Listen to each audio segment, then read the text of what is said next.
Então eu te convido desde já a você abrir a sua Bíblia no Evangelho de João, no capítulo 20, a partir do versículo 19. Abra sua Bíblia ou digite sua Bíblia. Eu estou com minha Bíblia aqui aberta. Queria agradecer desde já aos irmãos que me abençoaram, me presentearam com esse iPad aqui a semana passada. Quero agradecer também desde já todas as manifestações, as mensagens, as ligações. Louvo a Deus pela vida de vocês. Sou muito feliz de pertencer a essa comunidade, a essa família, a essa igreja, que de fato é uma igreja genuína. E é o que eu gostaria de falar nessa manhã. Gostaria de falar sobre 7 marcas de uma igreja genuína. João capítulo 20 diz assim: ao cair da tarde, daquele primeiro dia da semana, estando os discípulos reunidos a portas trancadas, por medo dos judeus, Jesus entrou, pôs-se no meio deles e disse: paz seja com vocês. Tendo dito isso, mostrou-lhes as mãos e o lado. Os discípulos alegraram-se quando viram o Senhor. Novamente Jesus disse: paz seja com vocês. Assim como o Pai me enviou, eu os envio. E com isso soprou sobre eles e disse: recebam o Espírito Santo. Se perdoarem os pecados de alguém, estarão perdoados. Se não perdoarem, não estarão perdoados. Tomé, chamado Dídimo, um dos 12, não estava com os discípulos quando Jesus apareceu. Os outros discípulos lhe disseram: vimos o Senhor. Mas ele lhes disse: se eu não vi as marcas dos pregos nas suas mãos, não colocar o meu dedo onde estavam os pregos, e não puser a minha mão no seu lado, não crerei. Uma semana mais tarde, os seus discípulos estavam outra vez ali, e Tomé com eles. Apesar de estarem trancadas as portas, Jesus entrou, pôs-se no meio deles e disse: paz seja com vocês. E Jesus disse a Tomé: coloque o seu dedo aqui, veja as minhas mãos. Estenda a mão e coloque-a no meu lado. Pare de duvidar e creia, disse-lhe Tomé: Senhor meu e Deus meu. Então Jesus lhe disse: porque me viu, você creu? Felizes os que não viram e creram. Jesus realizou na presença dos seus discípulos muitos outros sinais miraculosos que não estão registrados nesse livro, mas esses foram escritos para que vocês creiam que Jesus é o Cristo, o Filho de Deus, e crendo, tenham vida em meu nome. Até aí. Irmãos, assim como o presbítero Tom já falou, nós estamos vivendo um tempo, um período de incertezas, de falta de transparência da verdade. E isso tem gerado um certo medo nos corações, em toda a nossa sociedade. Você já teve a sensação de estar num fogo cruzado, de tiro, e não saber para onde você vai, se corre, se fica? É assim que nós nos sentimos muitas vezes, diante desse cenário. Será que a vacina é eficaz? Tomo ou não tomo? Ficar em casa ou sair de casa? Será que o presidente está certo? Será que o governo, os prefeitos estão certos? Será que a política está sendo feita de forma correta? Abrir a igreja é irresponsabilidade. Fechar a igreja é falta de fé. E tudo isso gera uma inquietação no nosso coração. Os seguidores de Jesus, nesse texto, estavam numa casa, trancados, E havia uma tensão, uma pressão externa muito forte. E provavelmente uma mistura de expectativa e frustração no coração dos discípulos. Uma tensão externa, por quê? Porque os discípulos, eles estavam com medo dos judeus. Interna, porque havia uma expectativa de Jesus e nada. Mas o interessante é que a gente faz uma confusão muitas vezes quando nós falamos de religiosos, de evangélicos, do mundo gospel e da igreja institucional. E quando a gente vê alguma coisa diferente, talvez um escândalo, nós ficamos aterrorizados e até mesmo com vergonha de dizer que somos tais. Você é religioso, você é evangélico, e tudo isso fica porque nós colocamos na mesma balança, no mesmo pacote. E precisamos separar ou diferenciar a igreja de Jesus. O que é essa igreja de Jesus? E o que eu quero falar nessa manhã é a igreja invisível, a igreja que Jesus vem buscar, a igreja que Jesus vem para salvar. E quando eu falar a partir de agora como igreja, nós precisamos não olhar a igreja como o templo, mas individualmente. Então eu queria que você se analisasse em cada ponto como igreja. Eu sou igreja, de forma individual.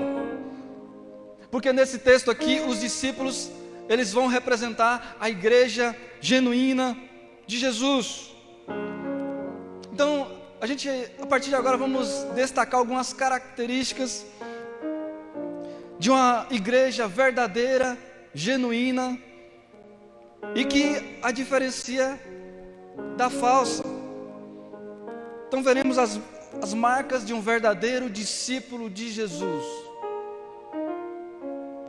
7 marcas de uma igreja genuína.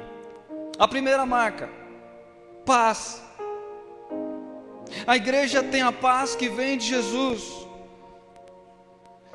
O versículo 19, a parte B, Jesus entrou e disse: paz seja com vocês. Irmãos, aqueles discípulos estavam, como já falei, de portas trancadas. Havia uma insegurança, com medo dos judeus. Era uma ameaça não só de perseguição, mas até mesmo de morte. Aqueles caras estavam com medo de morrer. Se fizeram isso com o nosso mestre, com certeza eles têm coragem de fazer isso conosco também. Então aqueles caras estavam com medo. E Jesus, ele entra no cenário e declara a sua paz. É interessante que dias antes, Jesus já tinha aparecido para eles, ou falado para eles, em um momento, no capítulo 14, versículo 27, e ele fala para os seus discípulos: olha, eu deixo-lhes a paz, a minha paz lhes dou, não as dou como o mundo dá. Não se perturbem os corações, nem tenham medo. Essa paz que Jesus está oferecendo, está declarando, não é igual a que o mundo dá. Porque a paz que o mundo dá, ela é temporária, ela é perecível, é uma pseudo-paz, é uma falsa paz, é uma paz exterior. Mas a paz que vem de Jesus é uma paz interior e independe de fatores externos. Você já teve a experiência de alguém falar para você: como você fica tão tranquilo com as coisas que estão acontecendo ao teu redor, com as coisas que estão acontecendo no mundo, como é que você ainda consegue ter essa tranquilidade? Queridos, essa é a paz de Jesus que inunda o nosso ser que faz com que reagimos de forma totalmente diferente daquilo que o mundo espera que a gente reaja. O aparente normal das pessoas, e a gente reage de forma contrária. Essa é a paz que Jesus dá para os seus. Eu gosto muito do texto de Isaías capítulo 26, versículo 3, onde o Senhor guardará em perfeita paz. É uma paz perfeita. Guardará em perfeita paz, cujo propósito está firme, pois em ti confia. Essa paz ela só vem para aqueles que confiam no Senhor, para aquele cujos corações estão firmes no Senhor. O mundo pode estar caindo lá fora, o desespero pode estar tomando conta dos corações aí fora, o Titanic pode estar à beira de naufrágio. Se Jesus estiver no barco, nós podemos colocar travesseiro e dormir. Essa é a paz, porque nós confiamos no Senhor. É a nossa arca da aliança, onde milhares estão no desespero do lado de fora, mas dentro da arca existe paz. Filipenses capítulo 4, versículo 6. Não andem ansiosos por coisa alguma, mas em tudo, pela oração e súplicas, e com ações de graças, apresentem seus pedidos a Deus. E o resultado é esse: e a paz de Deus, que excede todo o entendimento, guardará os seus corações e as suas mentes em Cristo Jesus. A paz que Jesus dá é o resultado de um coração que encontrou descanso na pessoa de Deus. Essa é a marca, a primeira marca da igreja genuína, de um discípulo genuíno. A segunda marca é a alegria. A igreja ela tem alegria com a presença de Jesus. Versículo 20: os discípulos alegraram-se quando viram o Senhor. Irmãos, depois que a paz invade o nosso coração, em seguida vem a alegria. E nada, absolutamente nada, pode roubar essa alegria. Vários teólogos estudando o livro de Filipenses, que é chamada Carta da Alegria. Um desses teólogos é o Hernandes Dias Lopes. Tem outros que estudaram e descobriram que 4 ladrões tentavam roubar a alegria do apóstolo Paulo constantemente. Então, o livro de Filipenses tem 4 capítulos. No primeiro capítulo, eles vão trabalhar que o primeiro ladrão que tenta roubar a alegria do apóstolo Paulo são as circunstâncias. O apóstolo Paulo ele escreve para aqueles irmãos de Filipos, mas ele está preso. Então Paulo ele fala: alegrem-se, eu estou preso, mas eu posso estar alegre no Senhor. Isso não pode me roubar a alegria. No capítulo 2 de Filipenses, vemos que as pessoas tentavam roubar a alegria do apóstolo. No capítulo 3, as coisas tentavam roubar. No capítulo 4, as preocupações tentavam roubar a alegria do apóstolo Paulo. E no capítulo 4 ele diz que nós podemos nos alegrar independente desses fatores. Então ele ordena a seus leitores: alegrem-se sempre no Senhor. Acabamos de cantar uma canção aqui. Ainda que as coisas não estejam como a gente gostaria que estivesse, todavia eu me alegrarei no Deus da minha salvação. O que tem roubado a tua alegria? Qual é o ladrão que tem roubado a tua alegria?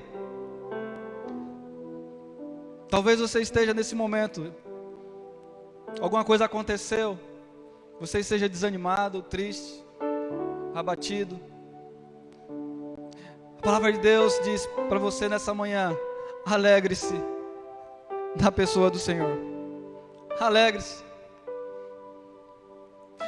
Mas pastor, eu já perdi até a alegria de viver. Alegre-se no Senhor. Davi, o salmista, ele perdeu a alegria da salvação, a coisa mais preciosa que ele tinha. E ele diz, no versículo 12 do Salmo 51, Senhor, eu pequei, eu vacilei e tudo, mas devolve-me a alegria da tua salvação. Que o Senhor possa devolver. Se esse elemento falta na sua vida nessa manhã, você faz parte da igreja genuína. Ele devolve a alegria. A terceira marca da igreja genuína é que ela é movida pelo Espírito Santo. A marca do Espírito Santo. Versículo 21. Assim como o Pai me enviou, eu os envio.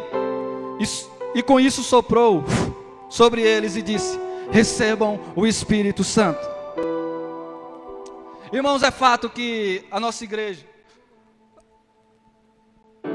a nossa nação, tem tido um acréscimo, é verdade, de denominações, movimentos evangélicos que chamamos de evento gospel, show gospel. E de certa forma não podemos invalidar. Eu creio que com a graça de Deus, Ele ainda alcança pessoas nesse contexto. Mas fica sempre a pergunta: será que nesses movimentos Deus se faz presente? Deus direcionou? Deus está nisso?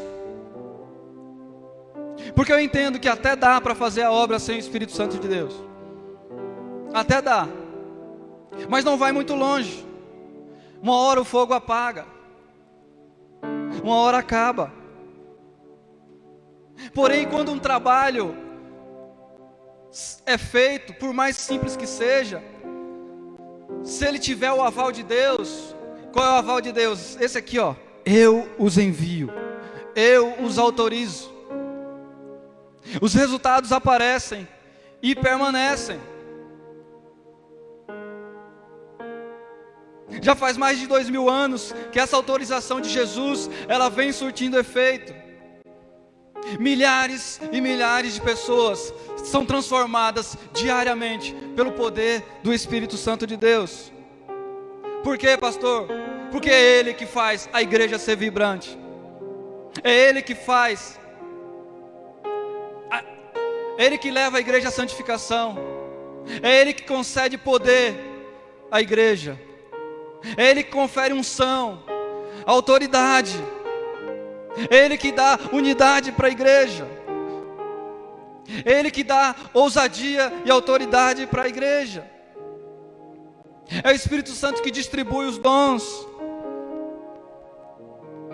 É o Espírito Santo que traz o avivamento para a transformação da igreja e da nação. Porque o Espírito Santo, ele não só leva a igreja a transformar ela mesma, mas como consequência disso, alcança a sociedade. Foi assim nos grandes avivamentos da história, no País de Gales, na Escócia, nos Estados Unidos, aqui no Brasil. Essa comunidade aqui, nós pertencemos, Igreja Evangélica de Viliara, nasceu há quase 5 décadas. Por quê? Porque o Espírito Santo inflamou, constrangeu ao arrependimento, converteu os corações de jovens, e hoje está atuante, e deve permanecer assim, se nós o deixarmos ter liberdade. Porque é o Senhor que aviva a sua obra. É o Senhor que aviva os corações. E você, volto a dizer, é a igreja do Senhor. Ele quer voltar a inflamar o seu coração, colocar uma chama no seu coração, um desejo por mudanças pessoais, e como consequência, a sociedade será alcançada através da igreja. Essa é a igreja genuína, não é a igreja que incha, mas é a igreja que cresce, assim como em Atos 12, e se multiplica, porque o Espírito Santo está dirigindo. Quarta marca da igreja: o exercício da misericórdia e do perdão. Então é a igreja que exercita a misericórdia e o perdão. Versículo 23: se perdoarem os pecados de alguém, estarão perdoados. Se não os perdoarem, não estarão perdoados. Ponto final. Irmãos, quando eu vejo uma pessoa religiosa, volto a dizer, fomentando ódio, principalmente hoje nas redes sociais, por partido político, por sexualidade, por futebol, por qualquer outra coisa, eu me questiono e me pergunto: que Jesus é que esse cara está seguindo e servindo? Porque o exercício da misericórdia e do perdão é uma das marcas mais nobres que um ser humano deve carregar. Esse versículo é condicional, é o mesmo item da oração do Pai Nosso, como a palavra que está na moda hoje, é o mesmo protocolo, não muda. Mateus 6, Jesus diz: perdoa, nos ensina a orar, perdoa as nossas dívidas, assim como nós temos perdoado os nossos devedores. A igreja genuína, ela exercita a misericórdia e o perdão de Deus, porque ela um dia, ela recebeu a misericórdia e o perdão de Deus. Não dá tempo, irmãos, não temos tempo de estar acusando, condenando, aplicando juízo, falso testemunho, amigos de Jó interpretando o problema dos outros, amaldiçoando. Não dá tempo. Esse é um tempo que nós precisamos, como igreja genuína, como indivíduos, exercer a misericórdia e o perdão. Quinta marca é a do próprio cravo. A igreja, ela leva consigo as marcas dos cravos. Versículo 25 diz: se eu não vi as marcas dos pregos nas suas mãos, não colocar o meu dedo onde estavam os pregos, e não puser a minha mão do seu lado, não crerei. Tomé, ele representa um mundo sem Deus. O mundo só vai acreditar na igreja quando vê as marcas dos pregos, as marcas dos cravos. As pessoas no mundo, elas não serão mais convencidas por palavras ou discursos. Hoje nós temos a internet aí. O mundo, eles têm informações, eles têm conhecimento de Deus, e eles têm conteúdos teológicos. O que eles precisam hoje de ver são as marcas, são atos concretos de amor. É a igreja de fato ser sal e luz, é de fato marcas de sacrifícios, porque senão eles não vão nos ouvir. Quando eu estava pensando nesse ponto, eu sempre lembro um testemunho que o pastor André, acredito que ele esteja conectado conosco, ele contou no seu evangelismo, quando foi abrir a igreja lá no sertão. Vou falar de forma bem resumida, e se eu errar em alguma coisa, me perdoe, pastor. Mas lá tem uma operação campo, onde eles, geralmente no evangelismo, eles vão para a zona rural, eles vão pregar o evangelho. E o pastor André, ele chegou numa casa onde tinha um senhor, um homem, e ele não falou absolutamente nada. Ele abriu a porta: pastor, entrou, sentou. Aquele homem não falou nada, foi na sua cozinha, aquela cozinha bem suja, aquelas panelas pretas. E ele pegou lá no caldeirão uma comida chamada rubacão, estragada, talvez já tinha dias aquela comida ali. E aquele homem, ele colocou aquela comida estragada no prato para o pastor André comer. Imagine para descer aquela comida. Ele, lógico, comeu. Aquele homem colocou mais, o restinho, o chorinho. E o pastor André comeu. E quando ele terminou de comer, acho que o pastor André já estava pensando que não ia mais ter forma, né? O cara é mudo. E já estava saindo, e aquele homem falou: ei, agora eu posso te ouvir. Agora eu vou te ouvir o que você tem para me dizer. Queridos, marcas que as pessoas precisam ver em nós. Marcas de sacrifício. As marcas dos pregos. As marcas dos cravos. A nossa família só vai ver, ou só vai ser transformada, só vai ser alcançada, quando vê atos concretos, atitudes em nossas vidas. Os nossos vizinhos só vão crer no Evangelho quando estendermos de fato as mãos. Olha, o que é que você está precisando?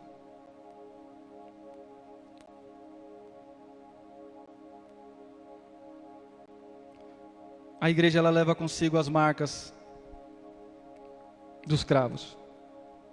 Vamos caminhando. Próxima marca. Marca da fé. É a igreja que crê que Jesus é Senhor e Salvador. Versículo 28. Disse-lhe Tomé: Senhor meu e Deus meu. Então Jesus lhe disse: porque você me viu, você creu. Felizes os que não viram e creram. A marca da fé genuína, irmãos, é ter Jesus como seu Senhor e Salvador. Muitos ainda não entenderam essa revelação dupla e só receberam Jesus como seu Salvador. E não dá para fazer essa dicotomia. É necessário aceitar o senhorio de Cristo. E no senhorio, a obediência.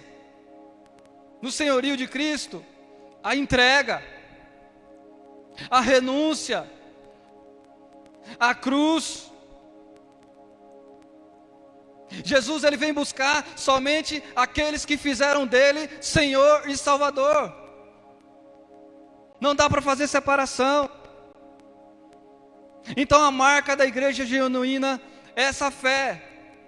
Não a fé projetada para o futuro, mas olhando para o passado e reconhecendo o sacrifício de Jesus na cruz e todas as palavras que Ele nos deixou.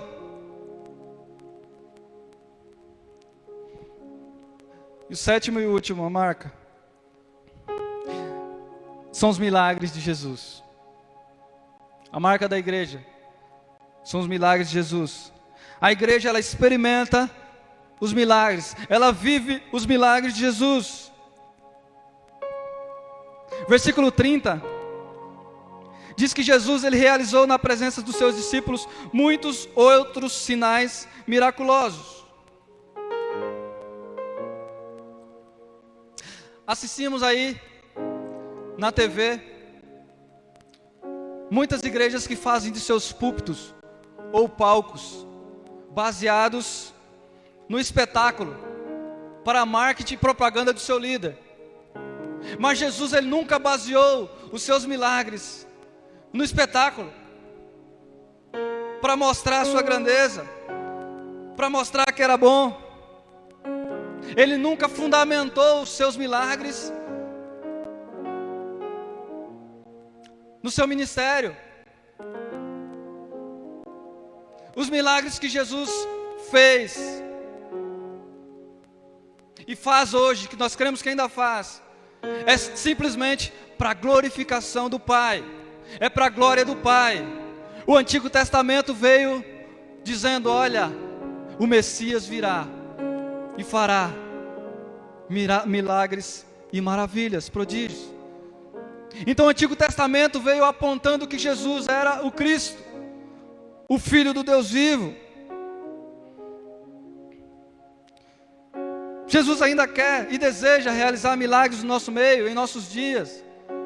Mas saiba de uma coisa, que é para a glorificação do seu próprio nome, do nome do Pai.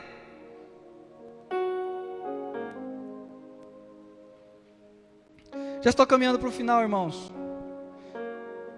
Essas são as marcas de uma verdadeira igreja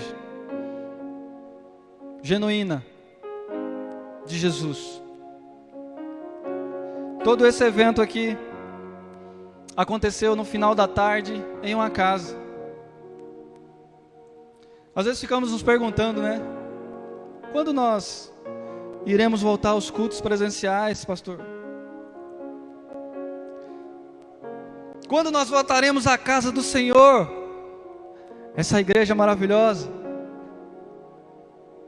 para ter paz, para ter alegria, para ver os milagres de Jesus. Talvez você senta nesse banco aqui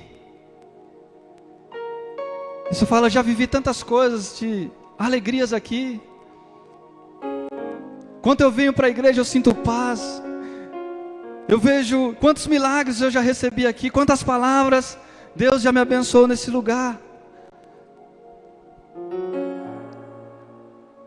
Mas eu queria dizer para você que é daí onde você está, na sua casa, no seu quarto, esse lugar pode ser o lugar que Jesus quer manifestar o seu poder nessa manhã. Talvez nesse quarto, o seu coração pode ser o espaço que Jesus quer trazer paz, alegria, onde você pode sentir o perdão de Deus aí. Talvez você esteja afastado dos caminhos do Senhor, talvez você esteja afastado da presença do Senhor, talvez tenha muito tempo que você nem tem forças para orar, para buscar. Talvez você já perdeu a esperança, talvez você já perdeu a fé, talvez você já perdeu a alegria da salvação. Como aqueles discípulos. Aqueles discípulos estavam frustrados com a situação. Pressão externa, expectativa. Já era o domingo, finalzinho de tarde, já ia virar o dia. Nos judeus eles viram o dia a partir das 18 horas. Já ia virar o dia e nada. A minha esperança morreu. Mas saiba de uma coisa, a nossa esperança ressuscitou ao terceiro dia, e Ele chegou no momento certo. Ele já se fez presente na sua vida, e hoje é dia de ressurreição. Na sua casa pode ter alegria, na sua casa pode ter perdão, na sua casa pode ter paz, na tua casa pode ter esperança de volta.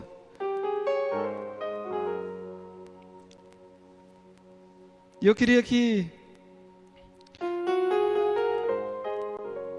você, de onde você estiver aí, fechasse os seus olhos e meditasse um pouco nessa canção. Depois nós vamos orar.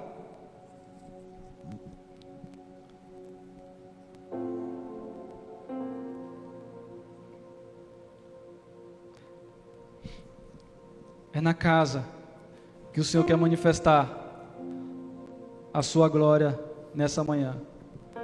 Experimente, onde você está aí, a paz que excede todo entendimento. Experimente aí a alegria retomando de novo ao seu coração. Experimente o perdão de Deus invadindo a sua casa, o seu quarto e o seu coração nessa manhã. É dia de milagre, é dia de ressurreição, é dia de vida, é dia de vida.